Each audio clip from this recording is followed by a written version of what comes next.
बता दें कि शहीद स्मारक पर दलित आदिवासी संगठनों के हजारों लोग जुटे और इसी दौरान उन्होंने शहीद स्मारक में से सिविल लाइंस फाटक तक रैली निकालकर सरकार के नाम ज्ञापन सौंपा। अंबेडकर वेलफेयर सोसाइटी के आह्वान पर सभी संगठनों ने पीड़ित परिवार को न्याय देने और छुआछूत की घटनाओं पर रोक लगाने को लेकर जमकर नारेबाजी की। इस दौरान आदिवासी विकास परिषद के प्रदेश अध्यक्ष केसी घुमरिया और दलित संगठन के पदाधिकारियों से खास बातचीत की। एवन टीवी संवाददाता दिनेश कसाना ने।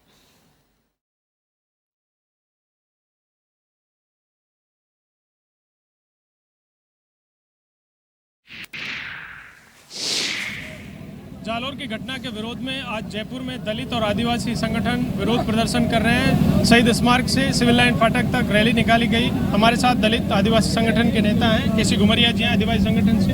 घुमरिया जी, क्या इस प्रोटेस्ट के जरिए मांग रहे हैं कि सरकार ने गंभीरता दिखाते हुए मुआवजा भी दिया है और केस ऑफिसर स्कीम के तहत केस को लिया? देखिए, मुआवजा दिया वो ऊँट के मुँह में जीरा जैसा है और सरकार बहुत ही देर से जगी है, धीरे धीरे, और अभी भी वो सहनशीलता इंसानियत नहीं दिखाई है जो होनी चाहिए। आप देखिए, जो अधिकारी इस चीज़ के लिए जिम्मेदार थे, जिन्होंने लाठीचार्ज किया और जो मृतक बच्चा है, बालक है, उसके परिवार वालों को पीटा, उनके खिलाफ क्या एक्शन हुआ? उनको तो अभी तक टर्मिनेट कर देना चाहिए था और एसपी कलेक्टर का ट्रांसफर हो जाना चाहिए था, क्यों नहीं हुआ? दूसरा, जब एक घटना होती है तो 50 लाख दिया जाता है और ये जो एक जो अनुसूचित जनजाति का बच्चा है, बेचारा अबोध है, उसको मार दिया तो 5 लाख की घोषणा शुरुआत में होती है। ये कौन सा न्याय है? इंसान में भेदभाव क्यों है? तो जब तक ये भेदभाव खत्म नहीं होगा, सरकार कोई भी हो, ST SC को वोट मशीन नहीं समझे, उनके अधिकारों के बारे में सोचना पड़ेगा। नहीं तो अब ये समाज जग गया है और आगे जो भी होगा उनको सबको देखने को मिलेगा कि क्या होने वाला है। क्योंकि ये इस तरह के अत्याचार जो बार बार हो रहे हैं, पहले जो है पाली में मूस रखने के लिए एक बच्चे की मर्डर किया गया, किसी को घोड़ी पे नहीं चढ़ने दिया गया, किसी को पानी पीने के लिए मार दिया जाता है।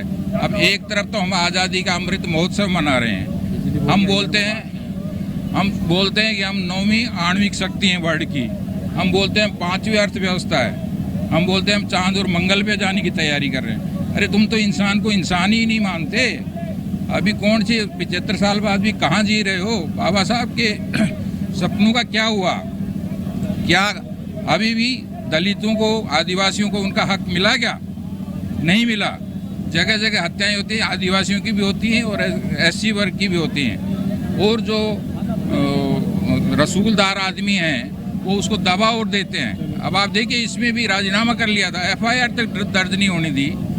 तो सरकार को इसके बारे में सीरियस होना पड़ेगा, कोई ऐसा मैकेनिज्म डेवलप करना पड़ेगा जिससे हर महीने ऐसे केस ढंग से रिव्यू हों और उसमें ST SC के सीनियर लोग, एक्सपीरियंस लोग शामिल हों और वो देखें कि कौन सी FIR सही लगी है, कौन सी गलत लगी है। जो बड़े बड़े नेता भाषण दे रहे हैं, एक शेखावाटी का भी बहुत बोल रहा है, उसके एरिया में मेरे पास सब डिटेल हैं, सबसे ज़्यादा एट्रोसिटी उसके एरिया में ही होती है और वो जातिवाद की बात करता है। अरे इंसान को मार दिया, तुम जाति की बात कर रहे हो? इंसान, जाति, सब धर्म, हम सब जाति और सब धर्म की हम इज्जत करते हैं, लेकिन उससे बड़ी एक जाति और है, वो है इंसानियत की जाति, और सबसे बड़ा धर्म है मानवता का धर्म। तो इन नेताओं को और सरकार को ये समझना पड़ेगा। और जो लोग बदमाशों के पक्ष में खड़े हो जाते हैं, आप देखिए, जो मर्डर करके आदमी आता है और उसकी जमानत हो जाती है, फ्री हो जाता है, तो उनका महिमा मंडन करने निकल जाते हैं। अरे भाई, तभी तो ये प्रॉब्लम हो रही है। जब बदमाश की आलोचना नहीं करोगे, उसका बहिष्कार नहीं करोगे, उसको सजा नहीं मिलेगी, तो फिर ऐसे बढ़ेगा। तो कैबिनेट मंत्री दलित समाज के सरकार में है, वो मिलने भी गए, क्या संतुष्ट नहीं है या फिर उनके सरकार में चलते हैं? देखिए, कैबिनेट मंत्री हमारे हैं, हमारे समाज के हैं, लेकिन सरकार को चाहिए था कि कम से कम दलित समाज के साथ इस तरह के अन्याय नहीं करे। यहाँ का जो एक सी है ना, आइए ना, उसकी तक पिटाई करता है। यहीं का आपका इस सरकार का जो मंत्री है, इस सरकार का जो विधायक है, उसको गिरफ्तार करना चाहिए और गिरफ्तार हुआ लेकिन उसको बेल पे छोड़ दिया। तो ये बहुत गलत हुआ, दलित समाज के साथ अन्याय है।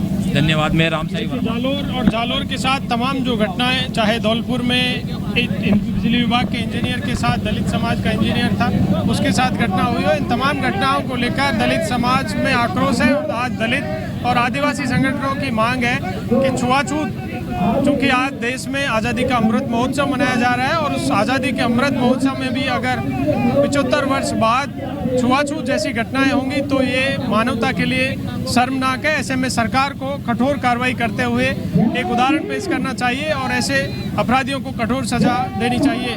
वीडियो जर्नलिस्ट दिलीप परमार के साथ दिनेश कसाना, A1 TV, जयपुर।